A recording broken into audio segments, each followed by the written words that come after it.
Ran, isang ginagawa. Parehong nangyayari ang mabuti at masama. Agad ko si Chenching yun. Ang aking pamamagitan, aking pamilito ay nagubay. Nag-uusap ako sa ninuno na ibaba ko na ang mga ng ulat na pagsubok upang makamit ang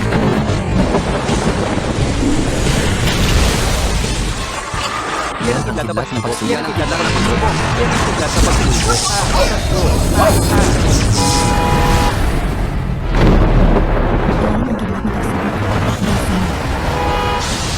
isang simpleng kidlat na pagsubok. Hindi ako mapipigilan.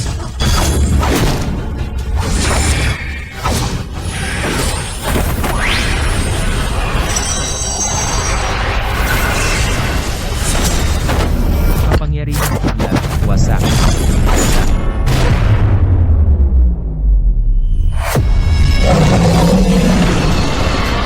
Ang kidlat na pagsubok ay tumitigas. Lumilitaw ang dakilang emperador.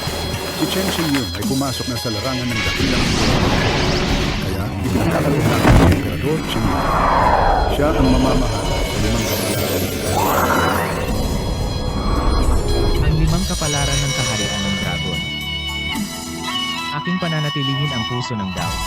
At hindi bibiguin ang inaasahan ng ninuno. Ginawa kita, dakilang emperador. Isang hakbang patungo sa langit. Ang galing ng dakilang Emperador Qingyun. Kunin mo ito.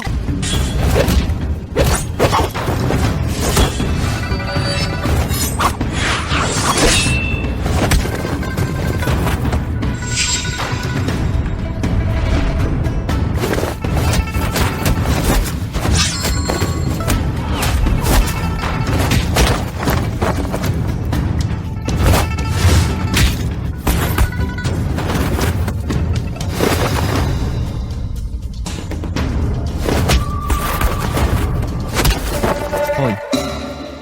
Ate, hindi ko sinasadya. Okay lang. Kung gusto ng nakababatang kapatid, pwede kang humawak ulit. Ah, mukhang hindi tama yon. Chen Qingyun. Ang tabang mo, ha?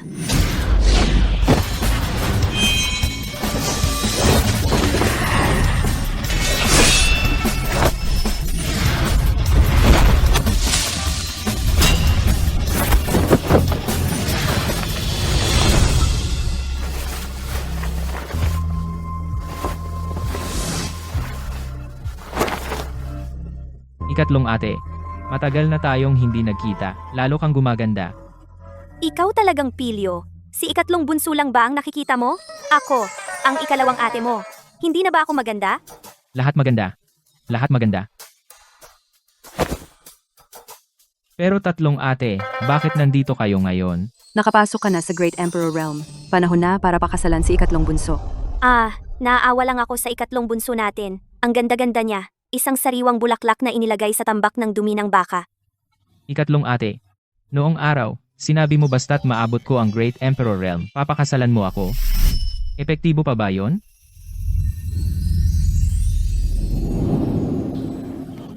Siyempre. Ngayon, Ikatlong ate. Ikatlong ate. Guro, kumusta na? Nagkamali ang pagsasanay. Sumabog ang madilim na enerhiya, tanging isang banal na artifact. Ang kapangyarihan ng palawit na 2 isdang jade, ang makakapagpawi ng madilim na enerhiya. Pero, Guro, wag mo akong patagalin sa paghihintay. Guro, kung gusto mo ang palawit, kailangan mong tuparin ang kasunduan sa lungsod ng Jiangcheng. Panganay na anak ng pamilya Li Yanran, pakasalan siya. pakasalan? Pero minsan akong nanumpa na pakasalan ko lamang ang ikatlong nakatatandang kapatid na babae. Kung gayon, nasa iyo na ang pumili. Kung hindi magamot sa tamang panahon, sa loob ng kalahating buwan, mamamatay ka sa pagsabog.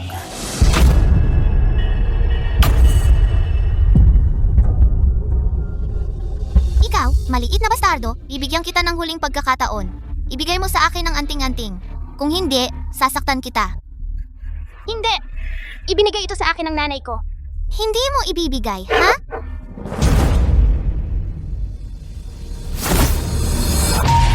Tigil! Kayo lahat, binubuli lang ang isang tao. Anong klaseng kakayahan iyon? bayani dito. Huwag mo akong piliting lumaban. Alam ko ang mahika. Mahika? Mahika? Walang kwenta ang mahika mo. Akala ko, matapang ka. Yun lang. Tara, umihi tayo sa kanya. Ha ha ha! Isang tanga at isang bastardo? Tamang-tama. Ha ha ha! Nasira ang Jard na palawi. Hindi ako makawi. Ayos lang. Simula ngayon, pamilya na tayo. Ate, sa pagkakataong ito, poprotektahan kita.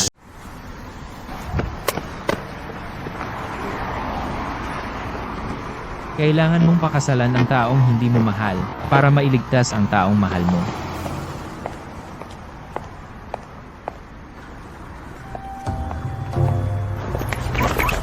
Bitawan mo ako. Bitaw. Bitawan mo ako. Tigil ang pagsigaw. Ang tapang mo. Kinidnap mo ako. Alam mo ba kung sino ako? Siyempre alam ko kung sino ka. Li Yanran. Pakasalan ka? Iyon lang ang Siya si Li pinakamataas na nilalang. Alam mo bang hinahanap ka ng marami? Umalis na tayo. Tulong.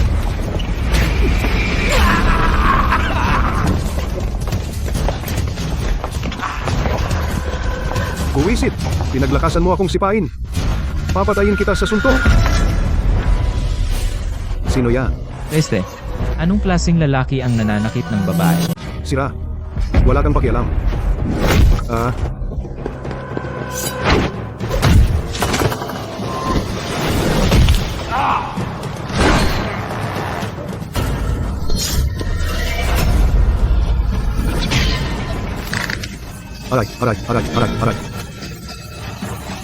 Ang isang paru-paro na nanginginig ng puno, nagsusobra ang pagtingin sa sarili. Kaya pala naglakas loob kang makialam. Kaya may kakayahan ka pala. Basura kang tulad mo, kahit 10,000 ay hindi sapat para sa akin. May tapang ka. Teka lang, tatawag ako ng mga kasama.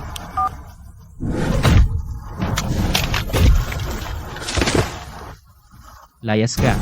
Wala ako sa mood makipaglaro sa iyo ngayon. Kung patuloy kang manggulo, haharapin mo ang mga kahihinatnan.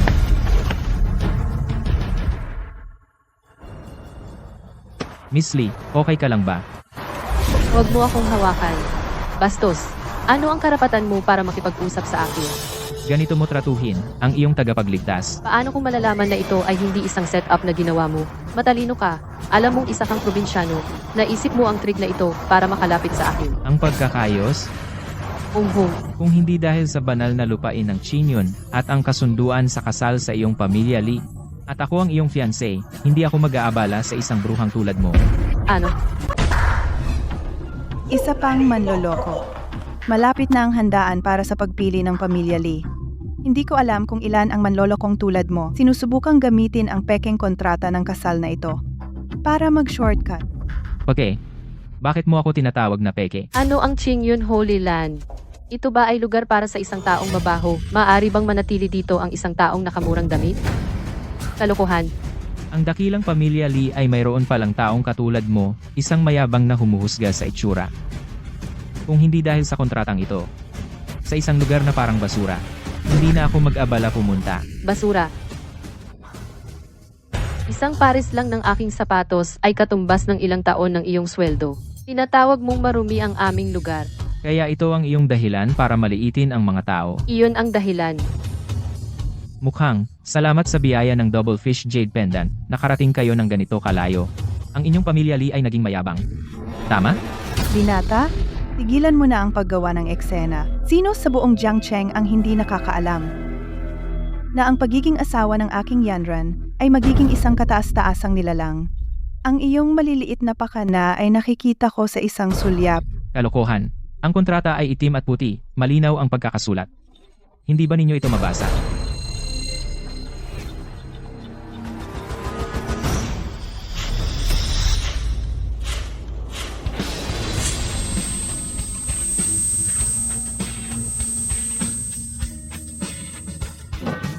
Ngayon hindi mo ito makita. Alam mo ba kung ano ang pinunit mo? Alam ko. Isang pirasong papel. Ang pinunit mo ay ang kapalaran ng iyong pamilya, Lee. Isang pirasong papel ay makokontrol ang kapalaran ng aming pamilya, Lee. Itinuturing mo ba akong 3 taong gulang? Ako, Chen Qingyun, ngayon ay ang Qingyun Emperor na namamahala sa kapalaran ng isang bansa dahil ang inyong pamilya Lee ang unang sumira sa kontrata. Huwag mo akong sisihin sa pagbawi ng kapalaran. Parusa ito.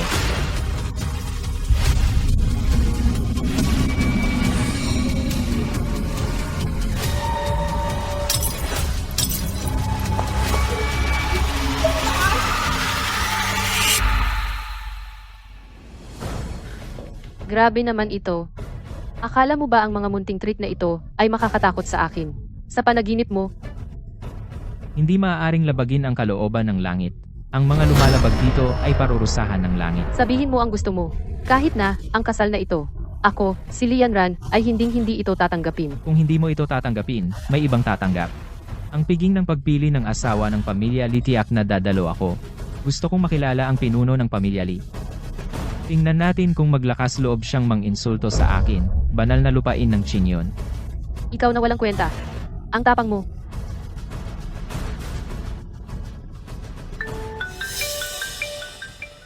Matriarka, may masamang nangyari. Ang mga ari-arian ng pamilya Lee ay inaatake ng isang hindi kilalang konsorsiyo.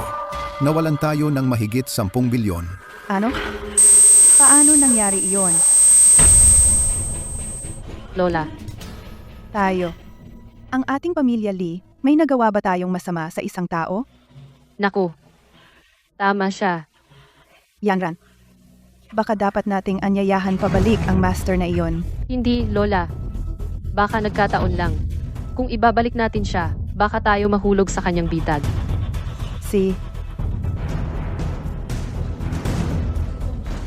Kahit na ikaw ay isang alagad ng banal na lupa ng Qingyun, ano naman? Ang Pisces Jade Pendant ay maaari lamang mapunta kay Xiao. Hindi ko hahayaang makuha mo ito. Bunso, gising ka na. Talagang tinakot mo kami. Ito. Dahan-dahan. Ate, pangalawang ate. Nasaan si Bunso? Huwag mo siyang pag-usapan. Ano ang problema kay Bunso? Hindi ko talaga inaasahan ito. Si Bunso ay naging isang taong walang puso. Kahapon sinabi niyang gusto ka niya. At ngayon bumaba siya ng bundok at nag-asawa. Ano? Paano nangyari ito? Hindi. Hahanapin ko siya.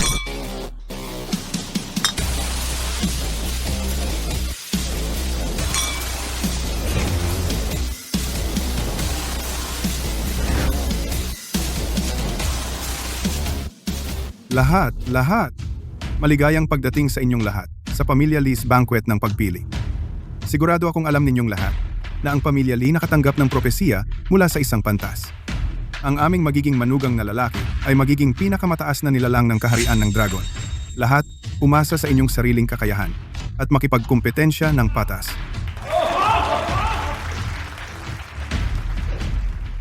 Tatay, ayaw kong mag-asawa. Ang lakas ng loob mo.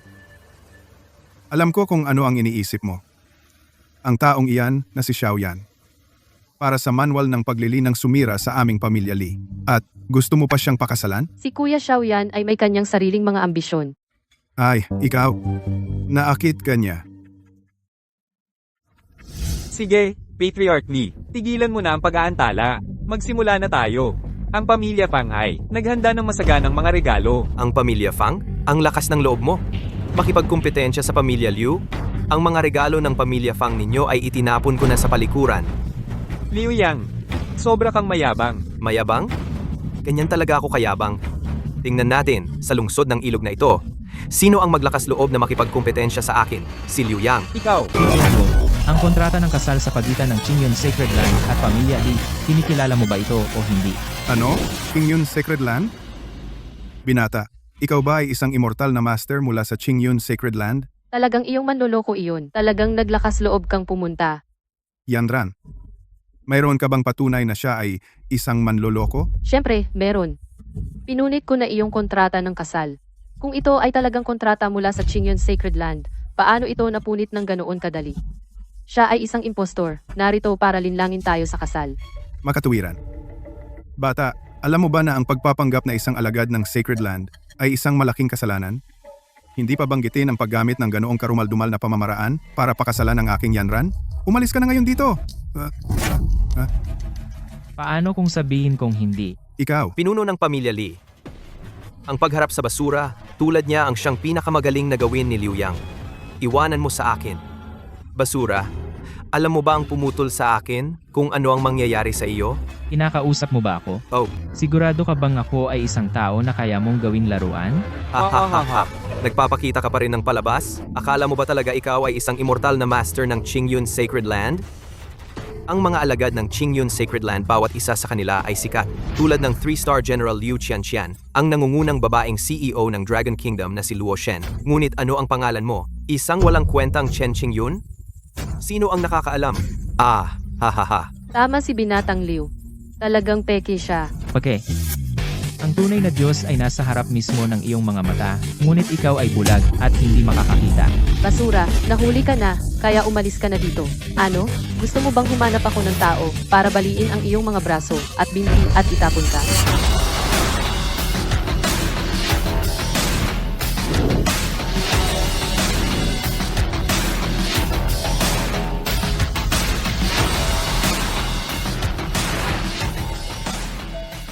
Ito ba ang lugar? Napag-alaman ko na ito. Ang pamilya Lee na ito ay may chismis na may propesiya mula sa isang pantas. Sino man ang magpakasal sa anak na babae ng pamilya Lee ay magiging pinakamataas na nilalang. Kaya walang kakulangan ng mga manliligaw. Ang walang pusong Chen Qingyun na iyan, pagkatapos maging kaibigan noong bata pa ang aming munting nakababatang kapatid na babae, ngayon ay iniwan na niya siya para sa isang huwad na propesiya. Iniwan niya siya. Mga ate, maghintay kayo sa labas para sa akin. Gusto ko makipag-usap ng mabuti sa munting nakababatang kapatid na lalaki. Buntong hininga. Sige, maghihintay kami dito. Pamilya ni Yuli, hindi lang kayo walang paki sa kontrata. Gusto niyo pang ang baliin ang mga kamay at paa ko. Alam mo ba kung anong uri ng malaking tao ang inaway mo? Mayabang. Bawat isa dito ay kilalang malaking tao sa Jiangcheng. Sa Jiangcheng, kami ang naghahari. At ikaw, naglakas loob kang sabihin na ikaw ay isang malaking tao sa harap namin? Tama, palabase na itong baliw dito ngayon. Nagpapanggap na isang disipulo ng banal na lupain ng Qingyun ay isang malaking pagkakasala. Kung mahuli ka, huwag mo kaming idamay. Tama, palayasin siya. Palayasin siya. Palayasin siya. Palayasin. Palayasin siya. Palayasin. Kung ayaw mong mapasama sa aking galit, tumahimik ka na. Katawa-tawa. Ang ating Mr. Liu ay isang nangungunang mayamang negosyante sa Jiangcheng. Paano nang ahas ang isang walang kwenta tulad mo na magsalita ng kalokohan dito? Mr. Liu, palo lang siya pabalik. Naglakas loob siyang makipagkumpetensya sa iyo para sa isang babae. Magaling. Itong baliw na ito, mas malaki ang eksena, mas maganda. Gawing galit ang publiko, at hindi na ako kailangan pang kumilos. Hoy, maliit na pogi. Sa buong buhay ko, unang beses akong binantaan. Bata, paano mo gustong mamatay?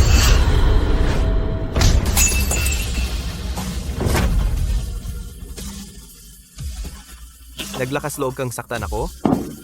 Naglakas loob kang saktan ako? Papatayin kita. Kamatay.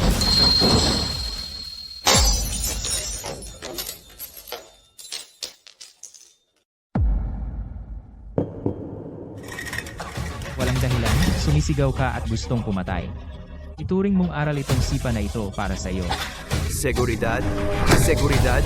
Nagpapanggap ka bang patay? Patayin ninyo siya para sa akin. Gulpiin siya hanggang sa muntik ng mamatay. Ako ang mananagot kung may mangyari.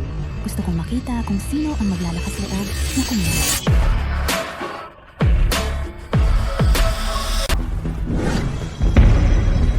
Ma'am, hindi niya inaalagaan ang sarili niya. Bakit nandito siya? Sino ka? Ang tapang mong guluhin ang piging ng pamilya Lee. Ang tapang mo. Sinaktan mo ako. Isang maliit na pamilya lang mula sa Jiangcheng.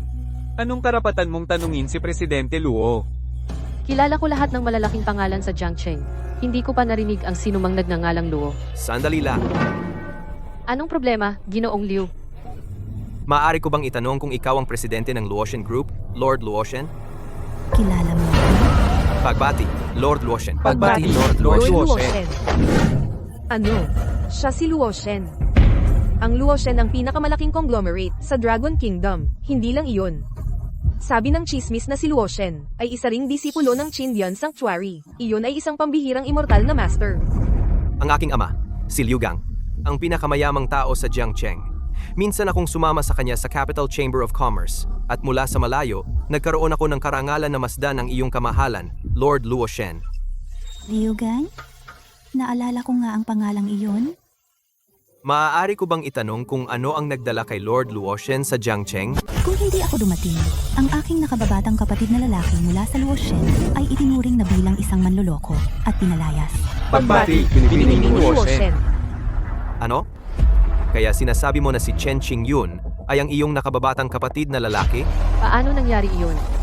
Siya ay walang iba kundi isang palaka, hindi karapat-dapat. Hindi. Binibining Luotian ay isang alagad ng banal na lupain ng Qingyun. Kaya itong binatang si Chen Qingyun ay tiyak na. Diyos ko. Anong uri ng malaking tao ang aking naging nakikipaglaban para sa isang babae? Kahit nagaling ka sa banal na lupain, ano naman? Ang kapatid ko na si Xiao ay isang Diyos ng digmaan higit sa lahat. Yanran, may itinatago ka ba sa akin? Wala. Ang pagkakakilanlan ni Chen Qingyun ay dapat na pambihira. Kung hindi, bakit si Ginoong Luo pumunta dito para sa kanya? Ano ba talaga ang ginawa mo? Ano ang ginawa ko? Baka itong si Luotian ay isang artista lang na kanyang inupahan. Paano mo naman tanungin ang ating Ginoong Luo? Naghahanap ka ng kamatayan. Ginoong Luo, hindi kita tinanong. Kung alam ko na ang iyong nakababatang kapatid ay narito ngayon, kahit na may 8 pang buhay, hindi ko kailanman mangangahas na dumating. Oh? Kaya sinasabi mo, kasalanan ng aking nakababatang kapatid? Hindi? Binibining Luotian, ikaw ay mapagpatawad. Patawarin mo ako. Ate, pwede bang huwag ka nang makialam sa mga gawain ko? Bunso, tayo ay lumaki ng magkasama, parang pamilya. Kailan pa tayo nagkahiwalay? Masalimuot ito. Bumalik ka muna, okay? Hindi ako babalik. Kung sino man ang babalik, tayong dalawa na magkasama. Ate, magtiwala ka sa akin. Ginagawa ko ito para sa aking sariling mga dahilan. Ayaw kong marinig ang mga dahilang iyan. Bunso, umuwi na tayo? Sige?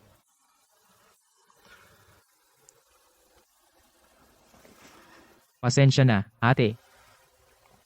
Hindi ako makakasama sa iyo. Dumating ako para pakasalan siya dahil siya lang ang pwedeng pakasalan ko. Anong nangyayari? Siya, talagang tinanggihan niya si Luotian? Hindi mo pa ba naiintindihan? Itong si Chen Qingyun, halatang gusto pakasalan si Li Yanran, at maging kataas-taasang nilalang. Pero tinanggihan niya si Luotian. Wala talagang utang na loob. Baliw. Sino bang gusto kang pakasalan? Bakit? Totoo bang hinahabol mo yung bulaang propesiya? At ang mga pangako natin? Peke lang ba lahat? What? Nakababatang kapatid. Ito na ang huling beses na tatawagin kitang nakababatang kapatid. Nakatatandang kapatid. Umalis ka na. Chen Qingyun. Tatanungin kita sa huling pagkakataon. Mahalaga ba sa'yo ang isang walang laman? Kataas-taasang titulo talaga. Ang maging kataas-taasang nilalang ay napakahalaga sa akin. Kaya dapat ko siyang pakasalan. Walang dahilan. Alam ko na. Ako, si Luotian, ay napakadesperado, di ba? Nakatatandang kapatid. Huwag mo akong hawakan. Mula ngayon, ako, si Luotian, at ikaw, Chen Qingyun, ay tapos na.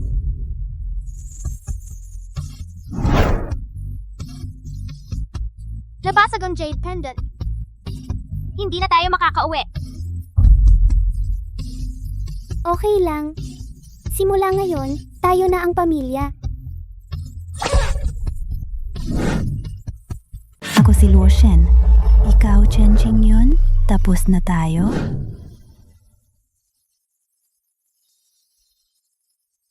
Ate, para iligtas ang buhay mo, kahit libo-libo ang humamak sa akin, hindi mahalaga.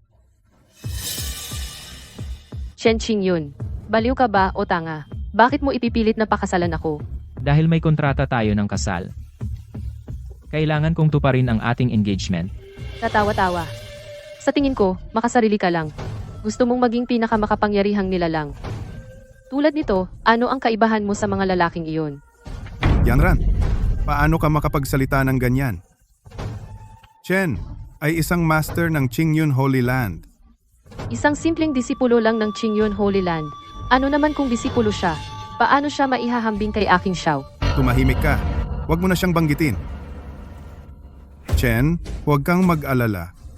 Ang kontrata ng kasal sa pagitan ng Qingyun Holy Land at ng aming pamilya Li, ako ay lubos na makikipagtulungan. Walang oras na sayangin. Iminumungkahi ko na gawin ang engagement banquet sa loob ng 3 araw. Tatay, Sang-ayon. Sa loob ng 3 araw, magdadala ako ng mga regalo at pakasalan si Miss Lee. Chen, ingat. tatay, ayaw ko nito. Hayop ka. Ang bagay na ito ngayon, kung hindi dahil kay Presidente Luo na nagsiwalat ng katotohanan, gaano katagal mo itong itatago sa akin?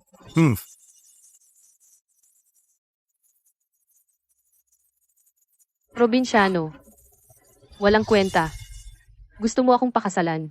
Karapat-dapat ka ba? Wala sa inyo ang karapat-dapat. Ang puso ko ay para lamang kay Xiao.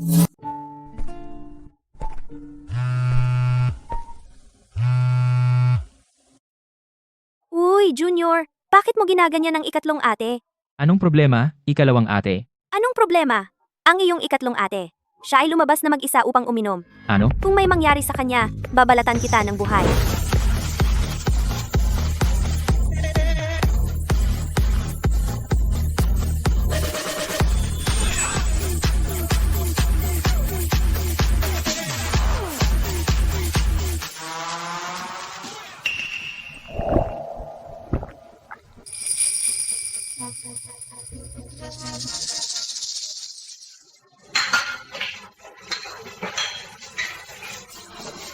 Uy, magandang babae.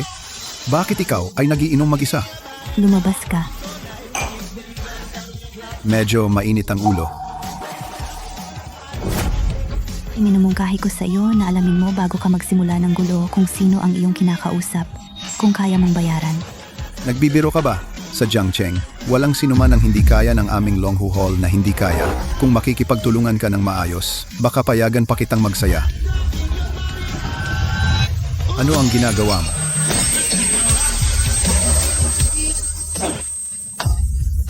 Sinabi ko sa iyo, huwag mo akong pakialaman. Buwisit.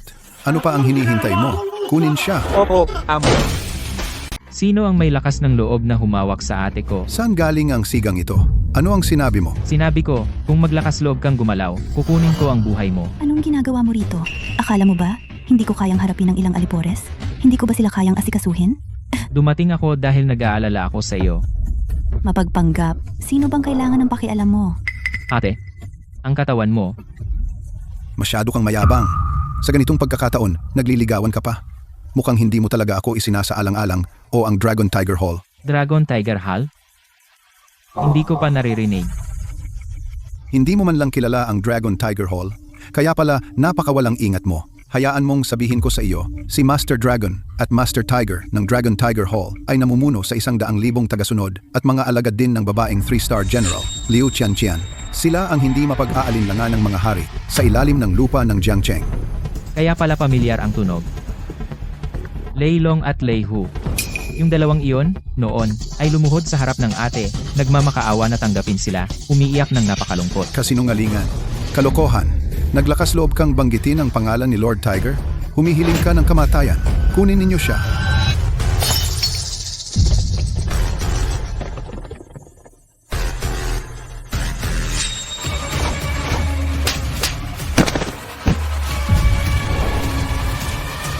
Sabi ko, hindi kita kailangan.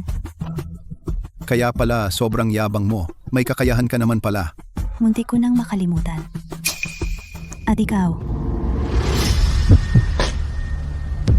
Ate. Umalat na ang itim na aura. Hindi ka na makakalaban. huwag ka nang makialam. Ate. Mabilis. Kunin si Master Tiger. Tiger! Sinabi ko bang pwede kang umalis? Papunta na si Master Tiger. Wala sa inyong makakatakas. Kung gusto kong umalis, walang makakapigil sa akin. Sino ang may ganung kapal ng mukha?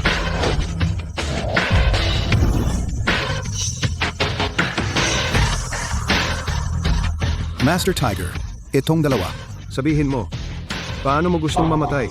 Ikaw pala si Lei Hu. Tumahimik ka, bata. Ang tapang mong banggitin ang pangalan ni Master Tiger. Naghahanap ka ng kamatayan. Lei Hu. Natatandaan ko. May kapatid ka. Si Lei Long, tama. 10 taon na ang nakalipas, isang pares ng basag na kambal dumating sa banal na lupain ng Qingyon. Sa gitna ng malakas na nyebe, sa pintuang bundok, lumuhod ng 3 araw at 3 gabi. Nakikiusap sa aking ate, si Liu Qianqian, na bigyan sila ng pagkakataon upang matuto ng mga banal na kapangyarihan. Isa sa kanila ikaw, di ba, Lei Hu? Ikaw ay. Naalala ko na. Umalis ka sa harap ko. Maalala ko ang ulo mo. Akala mo ba, magsasabi ka lang ng ilang kwentong alam ng lahat? Matatakot ako? Ako, si Tiger Lei, ay namuno sa Jiangcheng sa loob ng maraming taon. Hindi ako ipinanganak kahapon. Kung ganyan ang sitwasyon. Ngayon, titiyakin kong maalala mo ako muli. Ano, bata? Gusto mo akong awayin? Dahil alam mong nag-aral ako kay Liu Qianqian, ang 3 bituin na general. Bakit hindi ka na lang magmakaawa ngayon? Paano kung sabihin ko sa iyo na si Liu Qianqian ay aking senior? Itong lalaki. Baliw ka ba? Baliw man o hindi. Pagdating ni Liu Qianqian dito, malalaman mo. Senior, talagang nagturo ka ng isang mahusay na estudyante. Ano? Talaga? Pupunta ako ngayon para mag-ayos ng bahay. Tipunin ng mga guwardiya. Pupunta sa Jiangcheng, Glitter, KTV. Oo. Mayroon kang 5 minuto. Pakawalan mo na ako ngayon at maaari ka pa ring magbago. Hay naku, Amolei. Hindi pa ako nakakita ng taong ganito kayabang. Sa buong buhay ko, marami na akong nakita na mayayabang. Pero ikaw ang una na nagbanta sa akin gamit ang aking guro. Ang ganda ng babaeng iyan. Tipo ko talaga. Sasabihin ko sa iyo, iwan mo siya sa akin. Kung hindi, mamamatay kayong lahat ngayon. Talagang hinahanap mo ito. Huwag mo akong takutin. Bibigyan lang kita ng 3 segundo para mag-isip. 3, 2. Tigilan mo na ang pagbibilang. Ano, nakapag-desisyon ka na? Tama, ngayon ay babayaran mo ako. Mayabang. Patayin siya. Sige.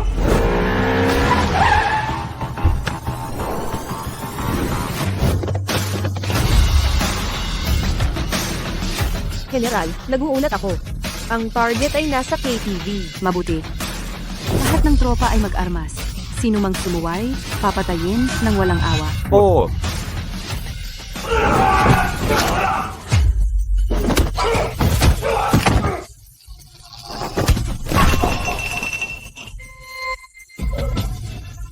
Ano pa ang hinihintay mo? Sige.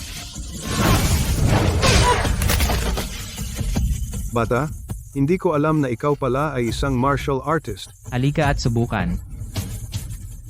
Hindi mo maintindihan, di ba? Ako ay isang grandmaster ng martial arts. Mabangis na tigre, bumaba sa buhay. Imposible? Lei Hu. Hinahanap mo yan.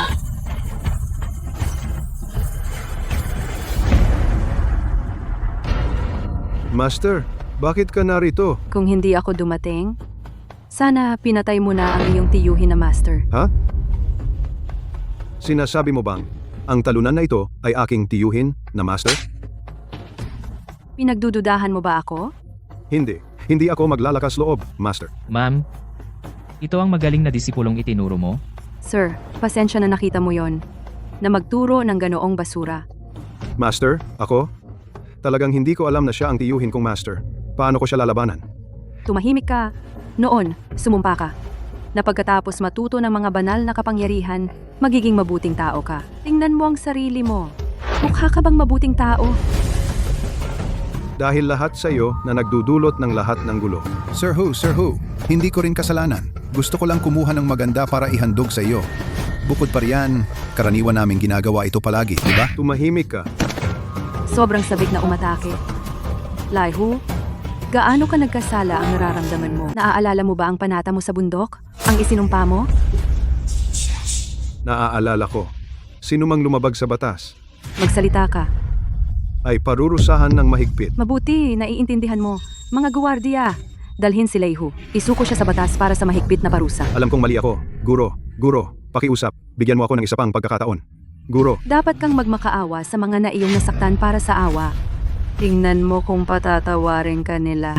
hindi. Guro, alam kong mali ako. Guro, Kayo lahat ay manatili dito para ayusin ang resulta. Iulat ang lahat ng kailangang iulat. Siguraduhin walang kamalian ang proseso. Oo.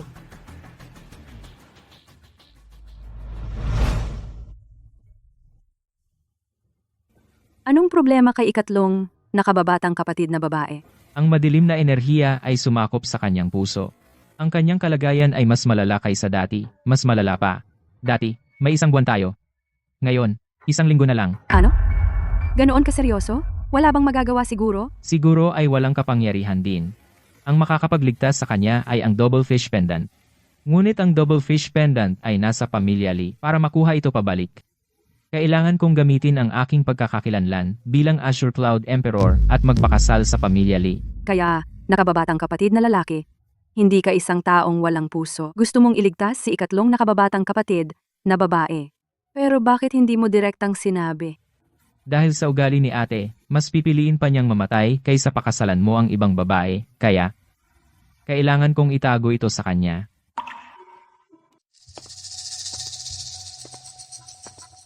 Li Yanran. Ikaw, babae? Ang tapang mo para tawagin ako dito? Liu Yang, wala ka talagang lakas ng loob. Hedwag? Sino si Chen Qingyun? Isang tao mula sa banal na lupain ng Qingyun. Kaya ba nating guluhin yon? Ano ang tungkol sa banal na lupain ng Qingyun? Isa lang siyang ordinaryong disipulo sa pinakamarami. Kung matutulungan mo akong patayin siya, irerekomenda kita kay Xiaoyan, ang Diyos ng digmaan. Bakit ako magtitiwala sa'yo? Sino si Xiaoyan? Siya ang Diyos ng digmaan na hinirang bilang Panginoong Wuan ng soberano. Sa kaharian ng dragon, siya ay pangalawa lamang sa soberano. Ano ang kuwalifikasyon mo para magrekomenda? Siyempre, dahil mayroon akong isang bagay na gusto ni Kuya Xiao, yan gusto. Kung makuha mo ang pabor ni Xiaoyan, ang Diyos ng digmaan, ang iyong pamilya Liu ay aangat sa lungsod ng ilog at lilipad sa buong kaharian ng dragon. Hindi ka ba naaakit? Itong si Chen Qingyun ay isang guro ng immortal. Iano kung siya ay isang guro ng immortal? Gumastos ako ng malaking pera sa itim na merkado para bumili pulbos ng immortal. Sabi ng alamat, walang amoy at walang lasa. At maaaring gawing ang mga cultivator mawalan lahat ng kanilang kapangyarihan, isang banal na gamot. Tama. Paano kung hindi siya maakit? Ano ang gagawin natin? Alam kong may pag-aalinlangan ka. Pumasok ka.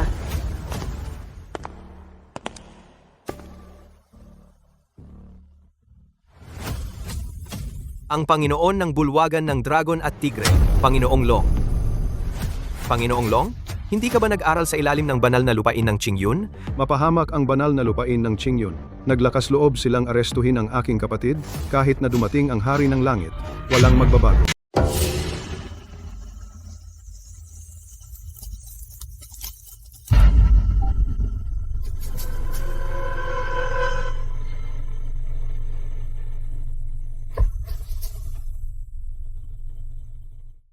Siye, bakit mo ako tinawag dito?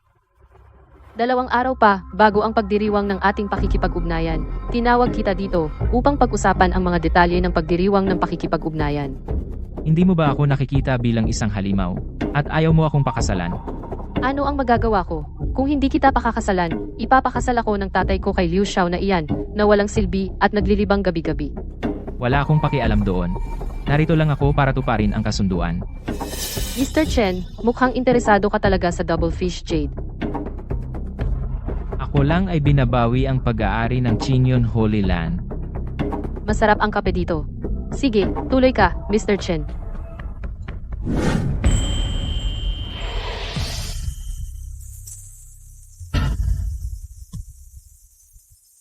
Miss Lee, may inilagay ka bang sa kape? Paano mangyayari iyan? Sinasabi ko lang, bakit ka masyadong kinakabahan? Hindi ako.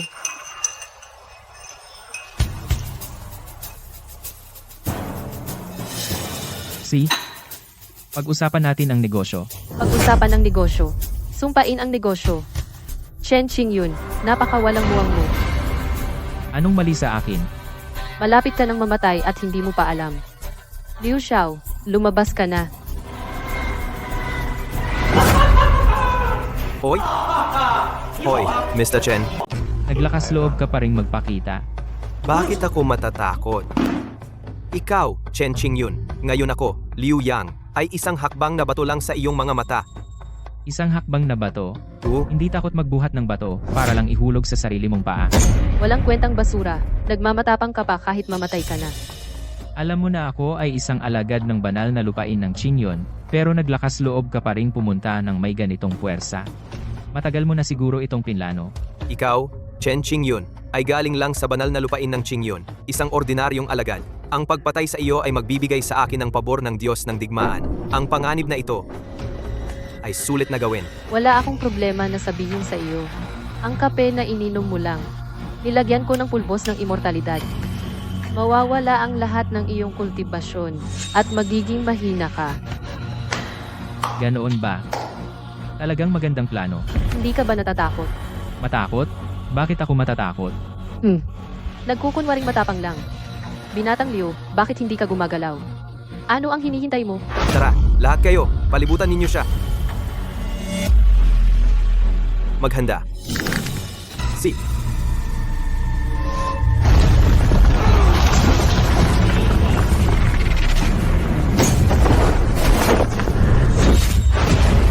Paano ka nangahas na guluhin ang maling tao?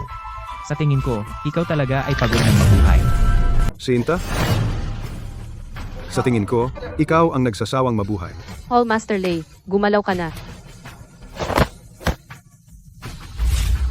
Paano nangyari iyon? Walang epekto sa iyo ang immortal powder. Bilang isang mortal, nag-aakala kang husgahan ang mga Diyos. Lian Ran, masyado kang ignorante. Wala iyon. Basta ako kumilos. Bakit ko kailangan ng immortal powder? Kaya ikaw si Leilong. Bata, tinalo mo ang kapatid ko. Iyon ay nagpapakita na may kakayahan ka. Ngunit nakapagsanay na ako hanggang sa antas ng Grandmaster. Tiyak na mamamatay ka ngayon. Ikaw na walang kwentang basura. Naririnig mo ako? Bitawan mo ako ngayon. Tumahimik ka. Paulit-ulit mo akong pinukaw, at mayabang mo akong pinaligiran. Ang iyong pamilya Liu ay ginamit bilang pawn. Alam mo ba iyon? Hall Master Lei, hindi ka pa rin kikilos.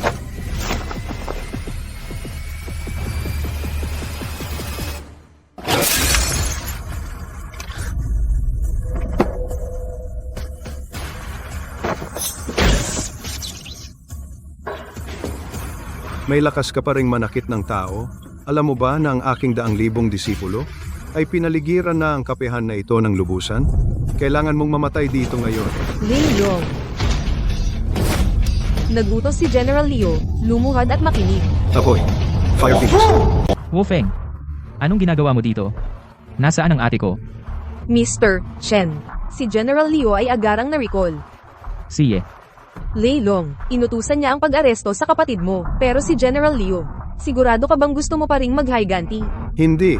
Imposible yan. Paano naging imposible? Si Lei Ho ay nasisiyahang dumukot ng mga batang babae. Sobra siyang masama, opisyal na siyang nahuli ng Fire Phoenix Camp. Ano? Matigas ang ulo, sunog.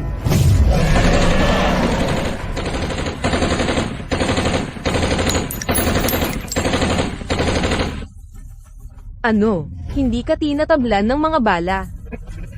Ignorante. Mga ordinaryong bala.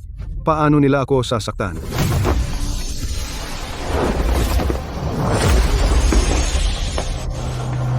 Madali mong nasagot ang atake ko. Grandmaster lang ba? At ang yabang mo? Alam mo ba kung ano laging may mas malakas? Nagmamayabang, mamatay ka.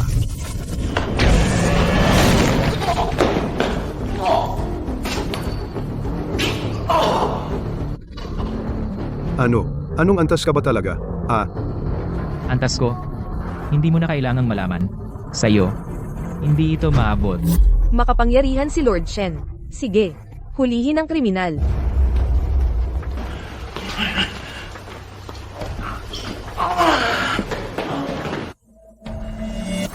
Tigil. Sino ang nagsabing pwede kang umalis? Ano? Gusto mo akong arestuhin? Kung kaya ko, papatayin kita agad. Alam kong hindi ka maglalakas loob. Pinakasalan mo ako para sa Double Fish Jade, hindi ba? Eh kung ganoon? Panaginip mo yan. Ang Double Fish Jade ay kay Ginoong Xiao. Wala sa inyo ang karapat-dapat. Itong Ginoong Xiao na lagi mong binabanggit, sino ba talaga siya? Kung para sa iyo, malayo siya sa iyo. Huwag kang masyadong mayabang. Kapag bumalik si Ginoong Xiao, hindi ka niya hayaan. Akala mo ba natatakot ako sa mga banta mo? Kung maglakas loob siyang pumunta, hindi siya alis ng buhay. Ikaw, Sa araw ng ating engagement party, pakakasalan kita. Walang makakapigil sa akin. Tapos na ang usapan.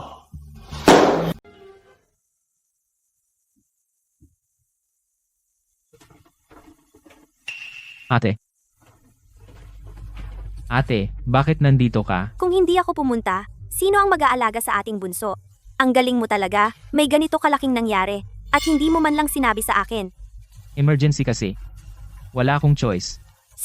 Alam ko na. Pero dahil engagement ito, dapat may dalhin kang isang nararapat na regalo? Hindi ko pa naisip yon. Ay, ikaw, lagi ka talagang pabaya, pero ang ate mo na ito, handa na para sa'yo. Sa araw ng salo-salo ng engagement, nandoon din ako. Ang galing. Kuya Xiao, bakit hindi ka pa bumalik para pakasalan ako? Magsasawa na ako sa isang walang kwentang lalaki.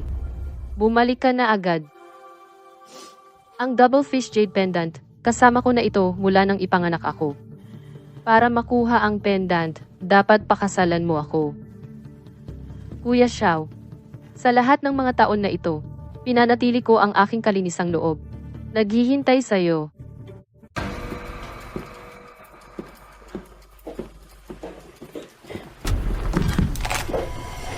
Magsisimula ang engagement party bukas. Bakit hindi mo pa sinusuot ang damit mo? Tatay, ayaw kong pakasalan ang talunan na iyon. Mga walang hiya ka. Ano ang sinasabi mo? Si Chen Xiaoyu ay mula sa banal na lupain ng Qingyun, isang makalangit na guro. Alam mo ba kung gaano katagal ang ating pamilya Li naghihintay para sa resultang ito? Gaano katagal? Tatay, ang walang kwentang lalaking iyon, ano bang maganda sa kanya? Iisa lang ang gusto kong pakasalan. Ang nakatataas sa lahat, ang Diyos ng digmaan na si Xiaoyan. Walang katulad. Lakas ng loob mo. Kung hindi dahil sa laso na si Xiaoyan na pumatay sa iyong lolo, bumagsak kaya ang pamilya nating Li ng ganito? Tulungan ang binibini na magpalit. Nagsinungaling ka sa akin. Hindi naman si Kuya Xiaoyan. Binibini, isuot na lang po. Lumabas. Kaya ko nang magbihis mag-isa. Opo, binibini. Chen Qingyun, dapat kang mamatay. Pagdating ni Kuya Xiaoyan, puputulin ko ang ulo mo. Nag-uulat sa Diyos ng digmaan. Balita mula sa Jiangcheng na si Lian Ran ng pamilya Li ay magdaraos ng engagement banquet bukas. Ano? Babaeng iyon, si Lian Ran. Hindi ba siya dapat naghintay sa akin? Panginoon, kayo po ngayon ang nag-uutos ng buong kapangyarihang militar ng bansa, Diyos ng digmaan. Kahit ang soberano ay isa lamang Pepe. Ang babaeng ito ng isang maliit na angkan. Karapat-dapat ba siya sa inyong galit? Ano ang alam mo? Mayroon siyang bagay na kailangan ko. Magsalita ka. Sino ang fiancé niya? Medyo mahirap. Parang galing siya sa banal na lupain ng Qingdian. At nakababatang kapatid din ni General Liu. Ano ang banal na lupain ng Qingyun? Kapag nakuha ko na ang lahat ng banal na kapangyarihan sa loob ng Jade Pendant, ang banal na lupain ng Qingyun ay tiyak magiging guho. Ipasa ang utos ko. Sabihin kay Liu Qianqian na pumunta rito. Opo, Panginoon. Panginoong Diyos ng digmaan, ano ang iyong mga utos? Liu Qianqian, ang tapang mo. Panginoong Diyos ng digmaan, may ginawa ba akong mali? Wala.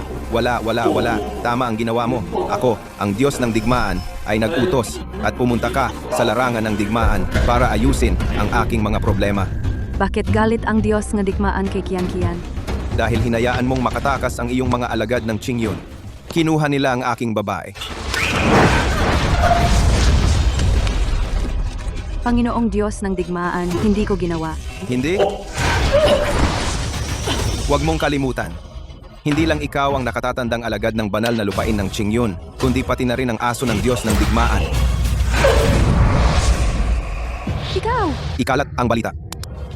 Ako, ang Diyos ng digmaan, ay personal na mamumuno sa milyong malakas na kabalyerya ng hukbo ng Diyos ng digmaan upang dumalo sa pamanhikan ng pamilya Li. Tinatakan ko ang iyong paglilinaw. Ano? Huwag gumalaw. Nag-iwan ako ng nakatagong enerhiya sa iyong katawan. Kapag dumating ang oras, itatago kita dahil kapakipakinabang ka. Ate, bukas pupunta ako at magpapakasal kay Lianran. Kapag nakuha ko ang palawit na jade na 2 isda, gagaling ka.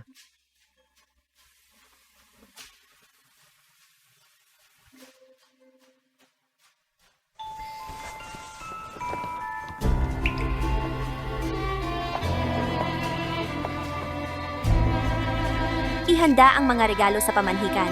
Bukas sa pamanhikan, siguraduhin bigyan ng respeto ang aking batang alagad. Kawawa naman silang dalawa. Mga kilalang bisita upang dumalo sa bunsong anak na babae ng pamilya Li ang engagement banquet ni Li Yanran. Lubos akong pinarangalan. Narinig ko na si Head Li dahil sa propesiya ng isang pantas pumili ng perpektong manugang pagkatapos ng maraming abala. Pero natuklasan na isa pala itong mabangis na tao mula sa bundok bilang manugang na nakatira sa pamilya Li. Master Liu, nagbibiro ka batang kaibigan Chen ay isang alagad ng banal na lupain ng Qingyun. Isang hamak na tao lamang, iyon lang. Sabi niya siya ay alagad ng banal na lupain ng Qingyun, ganun ba? Head Li, sobrang naive mo. Si Presidente Luo mismo ang nagsabi niyan paano ito magiging mali. Master Liu, ano ang hindi ka nasisiyahan? Maaari mong sabihin ng pribado, hindi na kailangang sa venue ng kasal maging masyadong agresibo. Ang anak kong si Liu Yang nasa ICU pa rin. Masasabi mo ba, Head Li, na hindi mo alam ito? Hindi ko alam ang pinagsasabi mo. Magkunwari. Patuloy na magkunwari. Inaakala mo akong tanga. Ang anak ko ay nagkaproblema ang huling taong nakita niya. Ay ang iyong anak na babae, Li Huanram. Ano ang pinatutunayan niyan? Ngayon ay ang pamilya Li masayang araw. Mangyaring huwag magdulot ng gulo dito. Mga guwardiya. Palibutan siya. Sinasabi ko sa iyo, kung hindi mo ibibigay ang salarin ngayon, gagawin ko ang iyong kasal na maging isang libing. Lahat tumigil kayo. Paano mo nagawang magwala sa kasal ko? Chen Xiaoyu, nandito ka na. Master Li, huwag kang mag-alala. Ang nangyari dito ngayon, ako ang mananagot. Dahil sa sinabi ni Chen Xiaoyu, gaan na ang loob ko. Binata, pinapayuhan kitang umasikaso ka ng sarili mong gawain. Nakikialam daw ako? Hindi ako natatakot sabihin sa iyo na ang anak mong si Liu Yang ay nasaktan ko. Ikaw? Ikaw pala ang nanakit sa anak ko. Ang anak mo ay nakipagsabuatan sa mga masasama at tinangka akong patayin. Kahit napatayin ko siya sa mismong lugar. Ito ay pagtatanggol sa sarili. Bukod dito, pinatawad ko ang kanyang walang kabuluhang buhay. Tama ba ang narinig ko? Ang lalaking ikakasal mismo? Ang taong grabe ang ginawang pinsala kay Liu Yang. Ngayon, may panoorin na tayo. Ang pamilya Liu, hindi ito pababayaan. Mga mapagmataas na salita. Ngayon, dapat kang mahuli, ipaluhod sa harap ko at humingi ng tawad. Alam na isa akong disipulo ng banal na lupain. Naglakas loob ka pa rin akong galitin? Pag-isipan mong mabuti. Ang mga kahihinatnan ng paggagalit sa akin. Kaya mo bang panagutan? Ikaw, Chen Qingyun, ay walang iba kundi isang ordinaryong disipulo ng banal na lupain. Gayunpaman, nagsasalita ka ng mga mapagmataas na salita. Ngayon, ipapakita ko sa iyo ang takot na idinudulot ng paggagalit sa aking pamilya Liu. Kunin ninyo siya. Tigil! Gusto kong makita kung sino ang maglalakas loob na humawak sa kanya. Ang babaeng ito, ang lakas ng kanyang espiritual na kapangyarihan. Sino siya? Siya ang nangungunang diva ng Dragon Kingdom, Ye Huanhuan. Ang kapangyarihan sa likod niya ay napakalaki at nakakatakot. Pero isang malaking tao, tulad niya, Ano ang ginagawa niya sa Jiangcheng? Miss Yi, anong ibig mong sabihin? Anong ibig kong sabihin? Hindi ba malinaw sa'yo? Kung mangahas kang hawakan kahit isang buhok ni Chen Qingyun, ipapawi ko ang pamilya Liu mo sa Jiangcheng? Bata, marami kang backers, ha? Ang nakikita mo ay isang patak sa karagatan. Ang tunay kong kapangyarihan ay higit pa sa iyong imahinasyon. Akala mo ba talaga na ang pagkuha ng actress ay makakasira sa pamilya Liu ko? Hayaan mong sabihin ko sa iyo, ang aking pamilya ay nakatanim na sa Jiangcheng sa loob ng maraming taon. Sa palagay mo ba natatakot kami kay Ye Huanhuan? Hindi umiiyak hanggat hindi nakikita ang kabaong. Ang pamilya Liu ay hindi na kailangang umiral. Oo, pamilya Liu ng Jiangcheng. Blacklist. Akala mo ba isang tawag sa telepono ay makakapagpasya ng buhay o kamatayan ng pamilya Liu ko? Hayaan mong sabihin ko sa iyo, dapat ninyong tingnan kung sino ang sumusuporta sa pamilya Liu ko. Sino iyon? Bago ako dumating, imbestigahan ko ng lubusan. Ang dahilan kung bakit nakaligtas ang pamilya Liu mo hanggang ngayon ay dahil lamang sa pamilya Sun mula sa kabisera.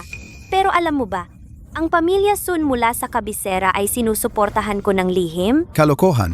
Ikaw. Master Sun. Liu Zhengming, ang tapang mo. Sa lahat ng tao, ikaw pa ang nagalit kay Miss Ye. Mula ngayon, ang iyong pamilya Liu ay titigil na umiral. Hindi. Ito.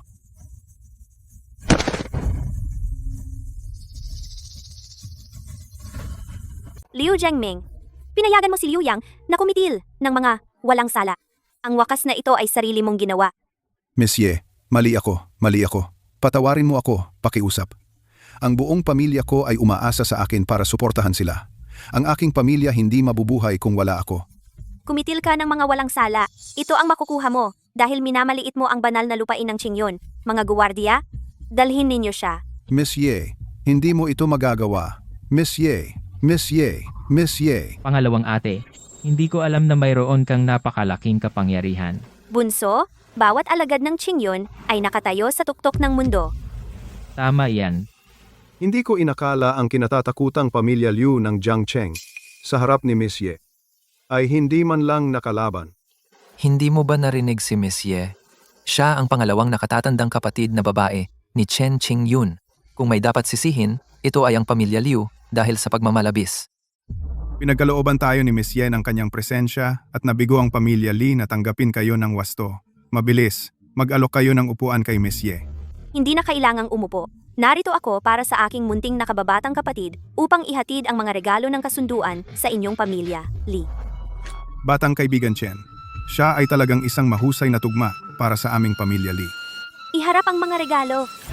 Unang regalo, isang jade ruby, halaga ng 10 milyon. Pangalawang regalo, isang pares ng asol at puting porselana, isang pares ng jade kilin, halaga ng 100 milyon, halaga ng 1 bilyon. Pang-apat na regalo, ang Loading Mountain Bilya sa Kabiserang Imperial, isang marangyang bilya, halaga ng 10 bilyon.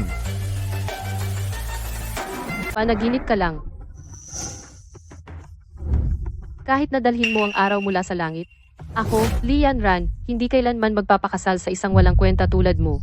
Yanran, anong kalokohan yan? Tatay, hindi mo pa alam, di ba? Si Kuya Xiao ay magdadala ng kanyang hukbong mandirigma upang personal na pumunta sa Jiangcheng. Pupunta siya para sa akin. Tumahimik ka. Chen Xiaoyu ay isang makalangit na guro ng banal na lupain ng Qingyun. At ang kanyang mga ate ay mas kilala pa sa kanilang sariling karapatan. Ang makapagpatupad ng kasal kay Chen Xiaoyu ay ang Li Angkan ng biyayang nakuha sa 8 buhay. Isang simpleng alagad ng Qingyun, paano siya maihahambing sa aking mandirigmang kuya? Simple lang?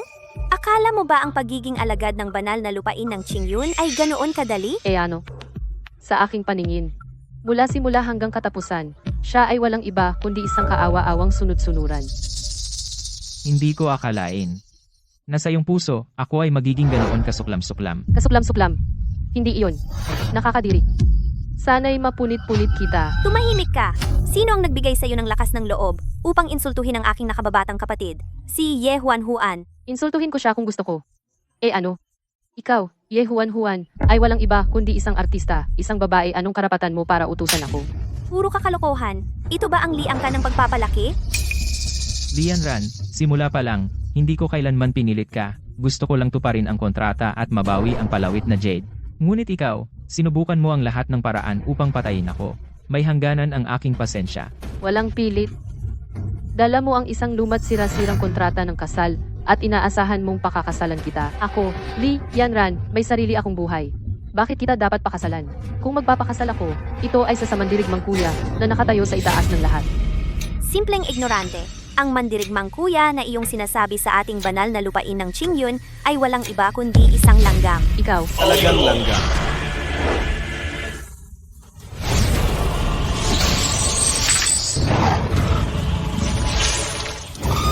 Tingnan natin kung sino ang mayabang. Xiaoyan, ang lason na batang iyon. Dumating talaga siya. Maligayang pagdating, mandirigmang Diyos. Xiao Yan. Alam ko na. Darating ka para pakasalan si Yanran. Siyempre, Sobra na ang pamilya Lee. Akala namin chismis lang.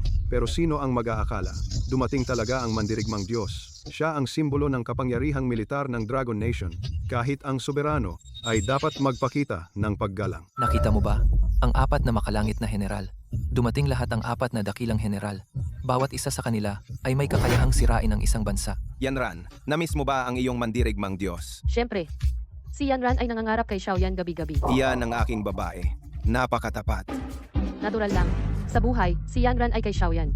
At sa kamatayan, kay Xiao Yan pa rin. Xiaoyan, hindi ka tinatanggap ng aking pamilya Lee. Umalis ka ngayon. Lee Zhengguo, naghahanap ka ba ng kamatayan? Noon, para sa isang cultivation technique, pinatay mo ang aking ama. Ibinagsak mo ang kapalaran ng pamilya Lee sa lupa.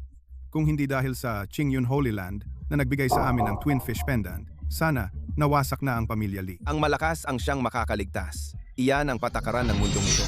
Upang makuha ang kapangyarihan na mamuno sa mundo, ang isakripisyo ang isang pamilya Lee ay wala lang. Akala ko mula sa sinabi ni Lee Yanran, ang walang talong mandirigmang Diyos ay isang dakilang bayani. Hindi ko inaasahan na siya lang ay isang kaawa-awang uod na humahabol sa walang laman na kapangyarihan. Sino ka? Xiao Yan.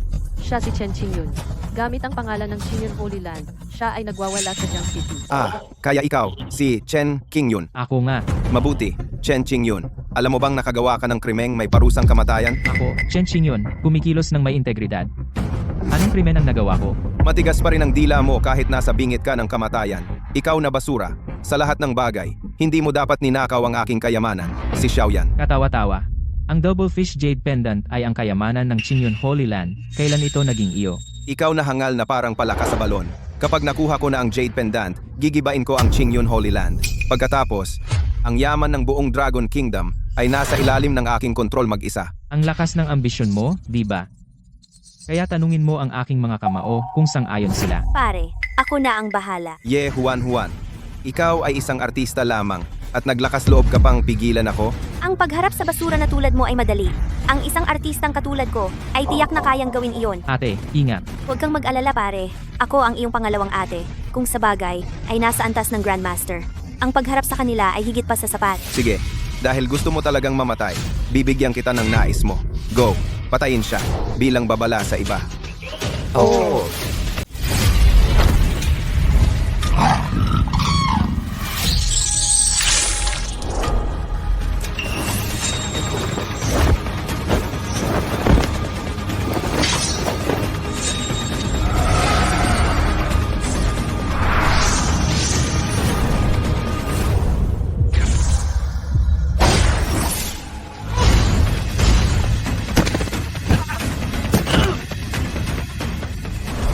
Ang daming walang kwentang talunan.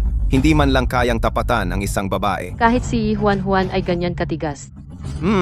Gaya ng inaasahan mula sa isang disipulo ng banal na lupain. Hindi ka naman ganap na walang silbi. Kumpara sa duwag na nagtatago sa likod ng babae, mas magaling ka. Tigilan mo ang kalokohan. Tungkulin ng isang nakatatandang kapatid na babae na protektahan ang kanyang nakababatang kapatid na lalaki. Natural lang iyon. Tungkol naman sa iyo, makakaya mo ba akong labanan? Mangmang na babae. Pagbugbog sa mga basurang ito, ano ang silbi? Pero ako ay talagang handang bigyan ka ng pagkakataon. Maging babae ko na lang at ililigtas ko ang buhay mo. Ano? Xiao Yan. Hindi ba sapat na ako ang mayroon ka? Tumahimik ka. Kapag ako, ang Diyos ng digmaan, kumilos, mula kailan may karapatan kang pumuna. Isang katulad mo? Hindi kita itinuturing na mahalaga. Masamang babae ka. Naghahanap ka ng gulo ha? Pagkatapos, papatayin kita ngayon. Ate, Paano ito nangyari? Ang iyong paglinang ay hindi masukat. Isang simpleng antas ng Grandmaster. Ngunit, naglakas loob kang kumilos nang walang pakundangan sa harap ko. Sobrang pagpapalaki sa sarili mo. Dapat mong makuha ang dobleng isdang jade na pendant at iligtas ang iyong nakatatandang kapatid na babae. ate, sapat na ang ginawa mo. Iwan mo na sa akin ng iba. Sa iyo, wala kang kwentang basura. Ang confident mo naman. Xiao Yan, may galing ang batang ito. Kahit si Kidlat na dragon ay hindi niya katapat. Kidlat na dragon? Hindi ba iyan ang tauhan ko? Disipulo ni Liu Qianqian. Ang ate ay tauhan niya. Talo lang ang isang kidlat na dragon, iyon lang. Ang kanyang paglinang at antas sa aking paningin ay parang maliit na sisiw. Sa tingin mo ba magaling ka? Ang tunay na malakas ay dapat magpigil sa mga mahihina. Xiao Yan, hindi ka karapat-dapat sa iyong posisyon. Mapagmataas. Ngayon, ipapakita ko sa iyo ang aking tunay na kapangyarihan. Itong suntok ang antas ng makalupang immortal. Kaya mo bang tanggapin? Makalupang immortal lang. Hindi sapat ang kwalifikasyon para suntukin ako. Xiao Yan, mauunawaan mo sa lalong madaling panahon. Para sa iyo, kung gaano ako nakakatakot na nilalang. Walang hiyang basura. Sa kaharian ng dragon, iilan lang ang tao naglakas loob na magsalita sa akin ng ganyan. Mamatay ka na. Oh. Ano? Alam mo ba na sa itaas ng antas ng makalupang immortal, may isa pang antas? Sa itaas ng antas ng makalupang immortal ay ang walang kapantay na antas ng dakilang emperador. Ikaw, napakabata mo. Paano naging posible? Qingyu na dakilang emperador ay nandito. Ikaw, Xiao Yan, sumusuko ka ba o hindi? Hahaha, tinutulungan ng langit ang ating pamilya. Li, ang banal na lupain ng Qingyun ay talagang nakagawa ng isang dakilang emperador. Imposible. Paano naman si Kuya Xiao hindi katapat ni Chen Qingyun? Talaga? Itong si Chen Qingyun ay isang makapangyarihang tao sa antas ng dakilang emperador. Ito ang maalamat na nilalang na nakatayong mag-isa sa buong panahon. Walang duda tungkol dito. Hindi mo ba nakita na si Xiao Yan, ang Diyos, ay hindi man lang katapat niya? Ikaw, sino ka ba talaga? Ang sinabi ko hindi pa ba sapat na malinaw? Ako, Chen Qingyun, ay ang Panginoon ng tadhana ng kaharian ng dragon, nakatayong mag-isa sa buong panahon, ang pinakabatang dakilang emperador. Xiao Yan. Xiao Yan, okay ka lang ba? Peste, hindi ko akalain na ako, si Xiao Yan, ang planong binabala ko ng mahigit 10 taon, masisira ng isang bata tulad mo. Iyon ay dahil ikaw ay masyadong mayabang, wala kang ibang masisisi kundi ang sarili mo. Hindi ba sinabi mong gusto mong patagin ang banal na lupain ng Qingyun at pag-isahin ang mundo? Kung gayon, itong suntok ko kaya mo bang harangin? Teka! Chen Qingyun! Akala mo ba tanga ako? Eto, kunin mo ito! Anong pakulo na naman ito? Salo. Bunso, tulungan mo ako. Ate, anong problema? Bunso, si Xiao Yan ay tinatakan ang aking pagsasanay. Tumahimik ka. Sino ang nagsabi sa iyo na magsalita ng marami? Ate. Akala mo ba talaga wala akong backup plan? Hanggat ang ate mo ay nasa aking mga kamay, hindi mo ako maaaring saktan. Anong ginawa mo sa ate ko? Gusto mong malaman? Pwede kitang sabihan. Lumuhod ka lang. Para sa akin. At sumunod ka sa akin. Kuya Xiao, ang gwapo mo. Xiao Yan, sa pananakot mo sa akin, gusto mo akong lumuhod. Akala mo ba talaga kaya mo akong gawan ng kahit ano? Siyempre, kaya mo akong patayin. Pero kung patayin mo ako, ang iyong dalawang ate ay mamamatay kasama ko. Xiao Yan, hindi mo dapat ginamit ang ate ko bilang palitan para takutin ako. Alam mo, ang galit ng isang dakilang emperador ay nakakatakot.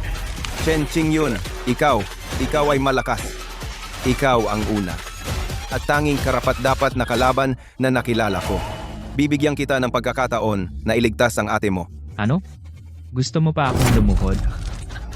Alam ko kung para saan mo gusto ang Jade Pendant.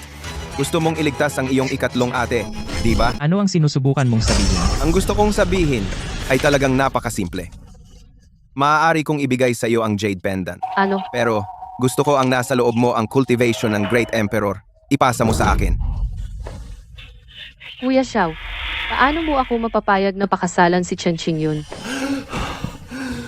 Yan Ran.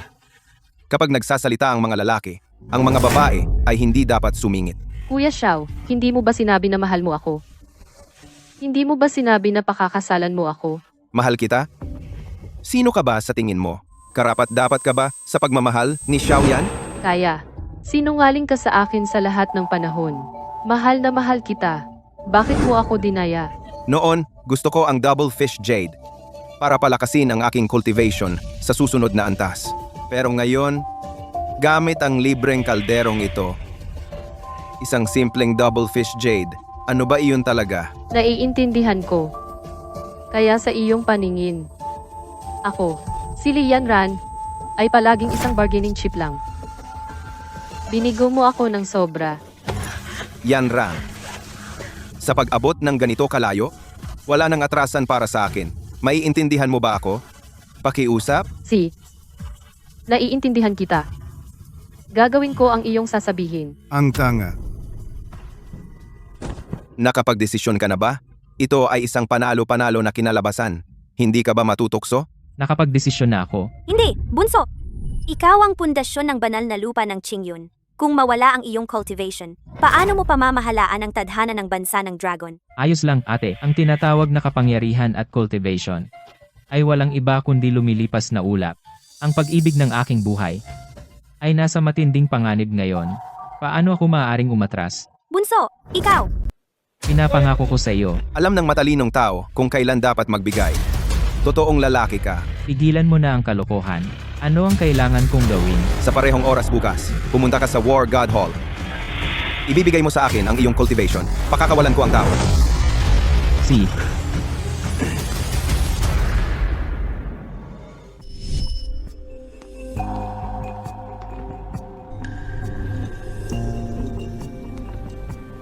Batang Chen. Ang pamilya Li ay dumanas ng kasawian. Patriarka Li. Kasalanan nito lahat ni Xiaoyan. Huwag mong sisihin ang sarili mo. Dapat sana ito ay mabuti. Sino ba ang mag-aakala na mauuwi sa ganito? Sa tingin ko dapat tayo nang umalis dito ng mabilis. Ang mga bagay sa antas na ito, ay hindi para sa atin na makialam. Tama yan. Ang nangyari ngayon ay hindi nangyari. Ate, Bunso, hindi ko na kaya.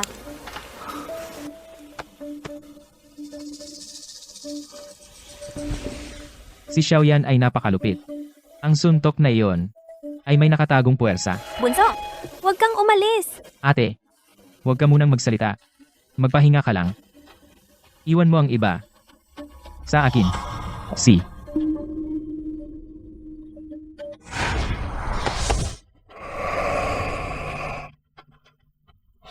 Homteho. Xiaoyan. Masyadong matalino para sa iyong sariling kapakanan.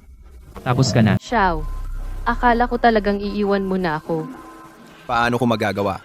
Ang iyong ugali ay sobrang nasisiyahan ako. Ang makapaglingkod sa Diyos ng digmaan ay karangalan ko. Marunong ka. Sa buong kaharian ng dragon, ang tanging naglalakas loob na sumalungat sa banal na lupa ay ako, si Xiaoyan. Sumama ka sa akin, hindi nabanggitin ang pagtaas. Ikaw pa rin ang kinaiinggitan ng lahat. Isang taong mataas ang antas. Tama ka, Xiao. Diyos ng digmaan, ginawa ko na ang iyong hiniling. Maari mo na ba akong pakawalan? Bakit ang bilis? Hindi pa dumarating si Chen Qingyun. Hindi ka maaaring umalis. Bakit? Xiaoyan, ano pa ang gusto mo sa akin? Liu Qianqian, ayusin mo ang tono mo. Kapag kausap mo ako, ang Diyos ng digmaan, iyuko mo ang iyong ulo. Xiaoyan, huwag mong kalimutan. Sino ang gumawa sa iyo na Diyos ng digmaan? Tingnan mo ang oras. Ginagamit mo pa rin ang emotional card, ngunit dapat talaga akong magpasalamat sa iyo sa paglalagay sa akin sa landas ng pagpapabuti. Dahil din sa iyo, natutunan ko na ang pamilya Li at banal na lupa ng Qingyun ay may malalim na ugnayan. Ikaw na walang utang na loob. Kung alam ko lang na magiging ganito ka, hindi sana kita pinatira noon. Umahimik ka. Sa mundong ito, ang lakas ang naghahari. Iyan ang itinuro mo sa akin. Tigilan mo na. Bitawan mo ang ate ko. Uy, ang galing mo namang maging nasa oras ha. Nandito ako. Pwede mo nang bitawan ang ate ko ngayon. Ate, Bunso, ayos ka lang ba? pinigilan ni Xiaoyan ang aking pagsasanay. Nasa akin pa ang kanyang madilim na enerhiya. Pwedeng sumabog anumang oras? Ate, okay lang. Ako na ang bahala. Pasensya na at hindi kita natulungan. Hindi ko inaasahan na maging kahinaan mo. Ate, huwag mong sabihin yan. Si, tigilan na ang pag-uusapang magkapatid. Ayaw ko nang marinig yan. Chen Qingyun, alam mong mapanganib, pumunta ka pa rin. Iyon ay dahil alam niya na kung hindi siya dumating, ang kanyang ate ay nasa malaking panganib. Tigilan na ang usapan, pakawalan mo siya. Huwag kang masyadong mainipin. Yung gusto ko, ano na? Nandito na ako. Akala mo ba babawi ako sa sinabi ko? Isa kang walang awang lalaki sa antas ng emperador. Kung hindi ako mag-iingat, paano iyon gagana? Mukha kang taong gumagawa ng malalaking bagay. Tara na. Sige, nirerespeto kita bilang isang lalaki. Kaya, sa mundong ito, mayroon talagang tapat na lalaki. Bunso, huwag! Ayos lang, ate. Mawawala lang ang aking kapangyarihan, di ba? Mula ngayon, magiging ordinaryong tao na lang ako. Magtanim ng gulay, mag-alaga ng bulaklak. Ayos din iyon. Magandang pananaw. Chen Qingyun, buksan mo ang iyong isipan ngayon. Hayaan mong sipsipin ko ang iyong kapangyarihan.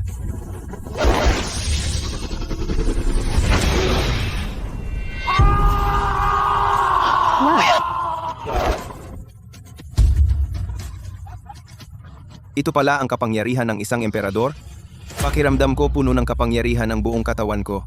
Ang sarap ng pakiramdam ng buong katawan ko. Xiaoyan, nasiyahan ka na ba ngayon? Nasiyahan. Labis na nasiyahan. Bunso, kumusta ka? Mabuti naman. Maliban sa medyo nahihilo at mahina. Wala naman akong ibang nararamdaman. Talaga, para sa isang babae, isinuko mo ang lahat ng iyong kapangyarihan, Chen Qingyun. Sa lahat ng oras na ito, mali ang pagkakilala ko sa iyo. Xiaoyan, ngayon, maaari mo bang pakawalan ang aking ate? At ibigay sa akin ang palawit na jade? Chen Qingyun. Oh, Chen Qingyun. Ang inosente mo talaga. Anong ibig mong sabihin? Anong ibig kong sabihin? Anong ibig kong sabihin? Hindi mo pa ba nakuha? Bumabalik ka sa salita mo. Ang mga pangako ay para sa mga bata lang. Sa mundo ng matatanda, puno ng pandaraya. Kung gusto mong sisihin ang isang tao, ikaw lang ang sisihin dahil sa sobrang pagkawalang muwang mo. Xiaoyan, nagmalabis ka na. Tatanungin kita sa huling pagkakataon. Sigurado ka bang gusto mong sirain ang iyong salita? Chen Qingyun, ngayon ikaw ay isang walang kwenta at walang magawa. At naglakas loob ka pang magbanta sa akin. Ako, Xiaoyan, ay ang Flame Emperor na ngayon. Xiaoyan, paano mo nagawa ito? Yanran, o protektahan mo ba itong walang kwenta? Hindi siya walang kwenta. Siya ay isang lalaking may dangal at katapatan. Kung hindi dahil sa akin, ikaw ay ikinasal na sana sa isang taong hindi mo mahal. Xiaoyan, hindi mo naman ako minahal, di ba? Yanran, sinabi ko sa iyo, ang sinabi ko sa banquet hall ay para marinig ni Chen Qingyun upang akitin siya rito. Ikaw ang babae ko. Paano ko mapapanood na ikaw magpapakasal sa iba? Kung saan ang katotohanan ay nagiging kasinungalingan, ang kasinungalingan ay nagiging katotohanan. Xiaoyan, marahil talaga hindi tayo para sa isa't isa. Ang hinahabol mo ay kapangyarihan at impluensya. Ang gusto ko lang ay simpleng kaligayahan. Kaya magpapakasal ka sa walang kwentang ito, yun ba? Handa kong ibigay sa kanya ang jade pendant. Si. Di mamatay ka na rin.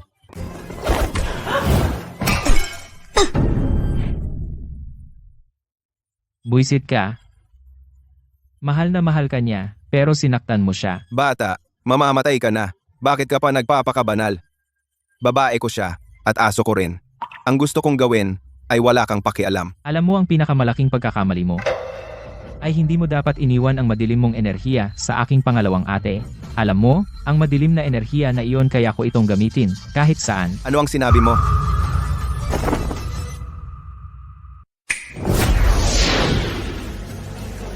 Ito. Anong nangyayari? Ang banal na lupain ng Qingyun ang namamahala sa kapalaran ng kaharian ng dragon. Ako, Chen Qingyun. Bilang emperador ng Qingyun, ang kapangyarihan sa loob ko ay natural na hindi ordinaryong banal na kapangyarihan. Hindi, ang aking kapangyarihan. Hindi, ang aking kapangyarihan ay nawawala. Hindi. Xiaoyan? Ikaw ay nahulog sa ganitong kalagayan. Dahil lang sa karapat-dapat ka. Maranasan mo lang ang sakit ng pagkawala ng iyong kapangyarihan. Dikong, bakit hindi mo kinuha ang swerteng ito? Ito ang pundasyon ng iyong pagsasanay. Kalimutan mo na. Wala na akong pusong makipaglaban para sa kataas-taasan. Kahit gaano kataas ang kapangyarihan at kapangyarihan ay hindi kasing husay ng taong mahal ko na nasa tabi ko. Marahil ito ang ibig sabihin ng guro sa pagpapababa sa akin ng bundok ang tunay na kahulugan. Ang aking kapangyarihan, bumalik, bumalik, bumalik. Naibalik na ang aking kultibasyon. Kahit ang madilim na aura ay nawala na. Xiaoyan, dahil nawala ang iyong kapangyarihan, kaya ang iyong mga daya ay wala na. Chen Qingyun, talagang mabagsik. Gumagawa ka ng masama sa napakaraming taon. Hindi mo ba naisip ang kinalabasan ngayon? Nahulog ako sa iyong bitag ngayong pagkakataon. Kung magkakaroon ako ng isa pang pagkakataon, ako. Kung magkakaroon ka ng isa pang pagkakataon, papayuhan kitang maging mabuting tao. Siya nga pala, pagkatapos ngayon, ikaw ang magiging bagong Diyos ng digmaan ng Dragon Kingdom, tama? Yun ang dapat. Kailangan kong gawin ng maayos bilang Diyos ng digmaan. Kung hindi, paano ko mapoprotektahan ikaw at ang iyong nakababatang kapatid na babae? Pagkatapos ng lahat, ordinaryong tao ka na lang ngayon. Ano naman kung ordinaryo ako? Hindi ko naramdaman ang ganito, karelax sa mahabang panahon. Nahulog si Xiaoyan. Ngayon, ako, Liu Qianxian, ang mamumuno sa War God Corps. Ano pa ang hinihintay mo? Ibagsak siya. Opo. Kayo mga taksil, ako ang Diyos ng digmaan. Paano ninyo nagawang hawakan ako? Sa panahon na ganito, mayabang pa rin. Tigilan mo na. Yanran, talaga namang pinapahalagahan mo ako. Lianran, sinisikap mo pa rin siyang takpan? Huwag kang mag-alala. Talagang sumuko na ako sa kanya. Mayroon pa akong sasabihin sa kanya. Xiaoyan, ay nakatakdang maging bilanggo. Kung ano man ang sasabihin mo mamaya. Ate, hayaan mo siyang magsalita. Yanran, iligtas mo ako. Kuya Xiao, ang imahe mo sa puso ko ay lagi naging kahanga-hanga. Autoridad, kapangyarihan. Hanggat nasa akin ang dalawang ito, maaari kitang bigyan ng mas magandang buhay. Ako, ano bang nagawa kong mali? Mali ka. Talagang mali ka. Ang pinapahalagahan ko ay hindi kailanman naging ang mga ito. Ang lagi kong gusto ay, kung ikaw ay tunay na nagmamahal sa akin. Mahal kita, magpakasal tayo. Hanggat nakuha ko ang Jade Pendant, makakabawi ako ng lahat ng aking kapangyarihan. Twin Fish Pendant, ibigay mo sa akin. Tinakot mo ako. Yanran, pakasalan mo ako, okay? May mali. Anong problema, kapatid? Sa lahat ng account ang Twin Fish Pendant kung isasama kay Lianran, ito ay tiyak na hindi maaaring umiral sa isang nakikitang anyo. Ang ibig mong sabihin? Ang matandang lalaki nagsinungaling sa akin. Anong ibig mong sabihin? Ang ibig niyang sabihin upang makuha ang Twin Fish Pendant, kailangan kitang pakasalan. Lahat ito ay kasinungalingan. Ano? Pasensya na nagsinungaling ako sa iyo sa lahat ng oras. Patay ka!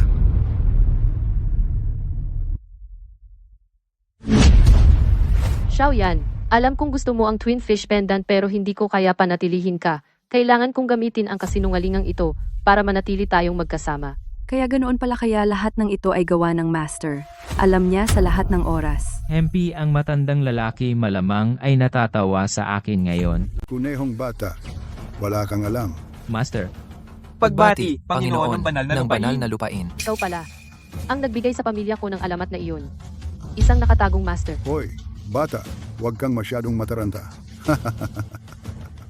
Ang mga ito ay ilan lang sa maliliit na trick.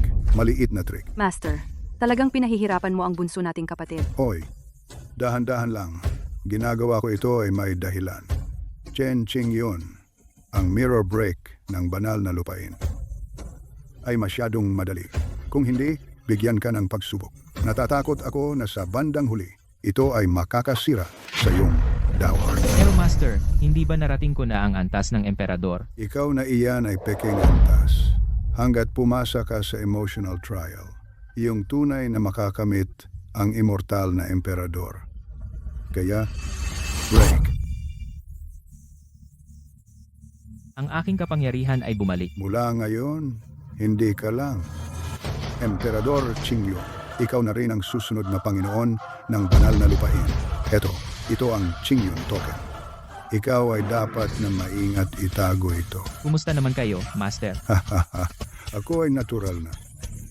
Maglalakbay sa mundo. Paalam. Ang matandang ito, inilip lahat ng sisi sa akin at nag-enjoy siya mag-isa. Ginoong Chen, sa totoo lang, naiinggit ako sa iyong ate. At hinahangaan din kita. Binibining Lee, dahil malinaw na ang lahat, hindi kita pipigilan sa pag-alis, yung kontrata ng kasal. Punitin mo na lang kung gusto mo. Ginoong Chen, nagbibiro ka. Yanran, para sa ginawa ko dati humihingi ako ng tawad sa iyo. Pero hindi dapat sana hindi kita pinigilan sa paghahanap ng kaligayahan. Bawiin mo itong jade pendant. Ito ay palaging bagay mula sa iyong banal na lupa ng Qingyun. Sinta. Ikaw, Sinta. Kahit maging multo ka, hindi kita bibitawan. Mga bantay, busalan siya. Hilahin siya palabas. Opo.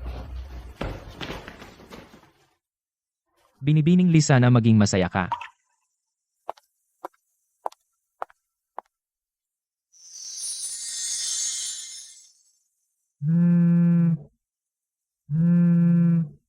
Pangalawang ate. Pangalawang ate, may magandang balita ako para sa iyo. Nakuha ko na yung jade pendant. Ano? Wala na ang pangatlong ate. Ate, ano ang problema? Tingnan mo mismo. Noong panahong walang malay si pangatlong ate, naubos ang kumpanya. Para mabayaran ang mga utang, balak niyang umuwi para sa isang pinagkasunduang kasal. Ang gulo. Kung ang munting kapatid na babae ay mag-asawa ng iba, grabe iyon. Kailangan kong pumunta sa kabisera at ibalik si Luo Shen. Ang walang utang na loob, nabangkarote ang kumpanya, at ngayon babalik ka sa amin? Lola, itong pinsan ko ay isang tipikal na palamunin. Kung hindi lang siya medyo maganda. Lola Pinsan, bakit ang sama mo? Sama? Noong panahong iyon, nang dalhin ka ng immortal sa bundok upang magsanay ng sining ng immortal. Aming pamilyang Luo, ginawa namin ang lahat para makatulong. Ngunit ikaw, nagkaroon ka ng ilang mga tagumpay. At pagkatapos ay tumalikod, ano ang ginawa mo para sa aming pamilyang Luo? Lola, hindi mo naiintindihan. Lahat ng bagay sa mundong ito ay ginagabayan ng tadhana. Hindi naman na pwede akong tumulong kapag gusto ko lang. Tama na ang kalokohan. Ginoong Zoe, papunta na siya. Dala ang mga regalo. Papunta na. Alam ko. Kaya nga ako bumalik ngayon. At wala akong balak umalis. Kaya ang aking katawan ay nasa ganitong kalagayan na pinili ng batang kapatid na lalaki na iwan ako, maiintindihan naman. Sayang lang. Sayang na ang mga banal na pangako ay hindi na matutupad. Tita, Luo Shen. Ay, Mr. Joe, dumating ka, ayos lang. Pero, bakit marami kang dala? Ay, masaya lang ako. Luo Shen, ay handa. Napakasalan ako. Hindi ko inaasahan. Ay, Mr. Joe, tingnan mo naman ang sinasabi mo. Ang pamilya, Joe mo ang nangungunang pamilya sa kabisera. Ang aming Luo Shen, at ikaw ay perpektong magkatugma. Oo, bayaw. Ang pagsasama ng pamilya Joe at Luo ay matagal nang dapat mangyari. Luo Shen, ganoon din ba? Ang tingin mo? Talaga? Talagang ganoon ang tingin mo? Ang galing. Matagal na tayong hindi nagkita. Kumusta ang kumpanya mo? May problema. Naputol ang pondo. Hindi ko alam kung sino ang nasa likod nito. Ah, ganoon ba kaseryoso? Kung malaman ko kung sino ang gumawa, papatayin ko siya agad. Hindi. Si Mr. Joe ang gumawa. Tama ba? Paano naging posible iyon? Paano ako magiging ganoon kasama? Gayunpaman, kung si Miss Luo ay nangangailangan ng tulong ko, tutulungan ko ng may kasiyahan. Basta't ikasal tayo. Gagawin ko ang lahat upang iligtas ang iyong kumpanya. Ikaw ay trader na buhong. Ang mga panloloko mo ay masyadong bata-bata. Saan nanggaling ang batang ito? Paano ka naglakas loob na pumasok sa looban ng Luo? Ikaw umalis ka dito ngayon din. Mga utusan, nasaan ang mga alila? Binata, napakalakas niya. Hindi namin siya mapigilan. Mga walang kwentang tanga. Layas. Ate, nandito ako. Anong ginagawa mo dito? Sinabi ko sa'yo, huwag kang makialam sa mga bagay-bagay ko. Hindi, kailangan ko. Hindi ka ba magpapakasal kay Lian Ran? Hindi ka ba magiging ang kataas-taasang nilalang? Bakit naaalala mo ako ngayon? Iniisip ko kung sino iyon. Aba, siya pala ang batang disipulo ni Miss Luo. Huwag mong isipin na dahil lang disipulo ka ng banal na lupa ng Qingyun, pwede kang gumawa ng kung ano gusto mo. Sa kabisera ng imperyo, ang aking pamilyang Joe ay may kapangyarihan pa rin. Masyado kang madaldal, kinakausap ko ang ate ko, bakit ka nakikialam? Luoshan, hindi mo ba mapigilan ang batang disipulo mo? Pinalo pa niya si Ginoong Zhou. Wala na siyang kontrol sa sarili. Lola, Tama na, Chen Qingyun. Pinuputol na namin ang lahat ng ugnayan. Ayaw ko nang gawing mas mahirap pa kaysa sa dati. ate. Nagkaroon ng hindi pagkakaintindihan. Makinig ka, ipapaliwanag ko. Noong araw na iyon sa seleksyon ng lalaki, akala ko, tayong dalawa, ay naging malinaw na. Bakit hindi mo pakawalan si Mr. Zhou? Bakit ko siya pakakawalan? Para magsalita siya ng walang tigil. Lola, Lola? Malas ka. Kung ang lola ko ay may masamang mangyari, pagsisisyan mo. Tingnan ko, kaya mo ba? ate. Huwag mong kalimutan. Ang aking kakayahan sa pagtusok ay totoong mana mula sa ating guro. Walang problema sa akin ang ganitong maliit na problema. Teka. Bilis, kalagan si Mr. Zhou. May sasabihin siya. Bunso, bilisan mo. Kalagan mo siya. Bilisan mo. Bata, huwag kang gumalaw. Ang sakit ng matandang babae, ako lang ang makakagamot. Kaya mo siyang gamutin? Kailan ka pa marunong sa medisina? Itong gamot ay tinatawag na detox powder. Isa lang na tableta at gagaling na ang sakit. Detox powder. Pumunta ka sa pamilyang Luo bilang panauhin. Bakit may dala kang detox powder? Bueno, huwag mo na yang alalahanin.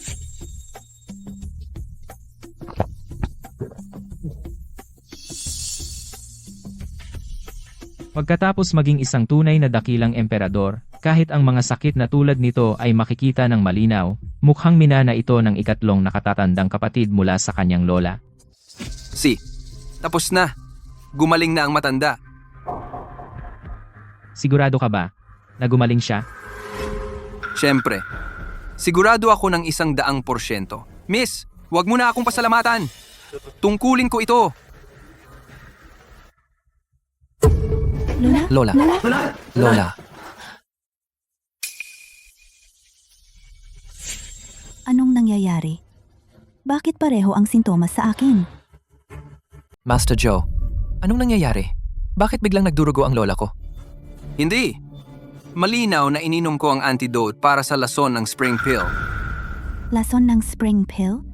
Joshian, nilason mo talaga si Lola. Hindi ko ginawa. Nagkamali ako ng sabi. Ginawa ko.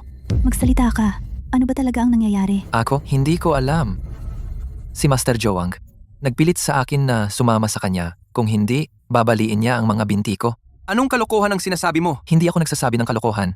Master Zhou, ikaw yan. Ikaw, para mapabilib ang ate ko. Ikaw. Tama na. Ang prioridad ngayon ay kung paano gamutin si Lola. Ate, huwag ka munang mag-alala. Ang kalagayan ng matanda ay katulad ng sayo. Kaya ko itong gamutin. Siya, subukan mo. Kahit ang antidote ko ay hindi makapagpagaling, ano ang magagamit mo para pagalingin iyan? Kung tatanungin mo ako, mas mabuti pang tumawag ka ng 120. Kung magsasalita ka pa, gagawin ko ang higit pa sa pagpatahimik sa iyo. Sige, panalo ka. Malinaw. Lola. Anong nangyari sa akin? Madam, ayos ka na ngayon. Talagang nagamot niya siya. Dahil kaya niya talagang gamutin, ang sakit ko ay maaari ring gumaling. Siyempre. Anong ginagawa mo? Kumusta, mga ate? Ikaw pwede mo bang ipaliwanag sa akin?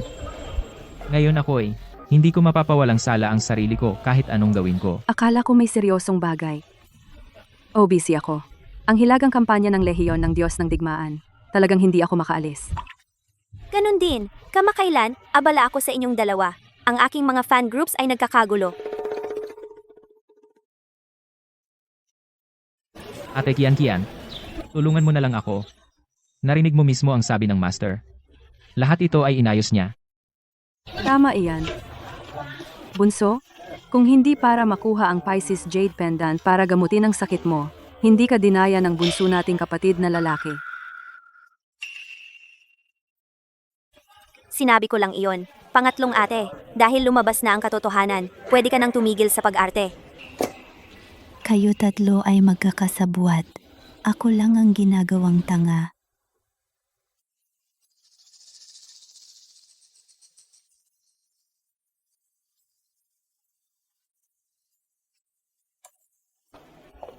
Mahal kong ate, ikaw, ano ang kailangan kong gawin para paniwalaan mo ako? Simple. Sabihin mo sa akin. Halikan mo ako. Okay,